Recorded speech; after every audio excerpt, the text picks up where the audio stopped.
سيبار إسماعيل. كما تشاهدون محاولة المنتخب المغربي تذهب هذه الكرة في شق دفاعات المنتخب الليبيري.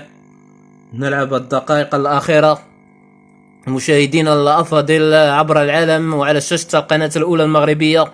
رافقكم الإعلامي عبد السلام عيدا بالصوت والصورة لأحداث ومستجدات المقابلة كاملة. ويليام جيبور يخرج من جانب المنتخب الليبيري، منتخب ليبيريا الذي انهزم امام ليبيا ثلاثيه مقابل هدفان، والمنتخب المغربي تعادل مع كوت ديفوار هدف مقابل هدف في المباراه التي علقت عليها موزاس. يدخل مكان ويليام جيبور والكره مغربيه من داخل منطقه العمليات والتسديده وهدف ثالث.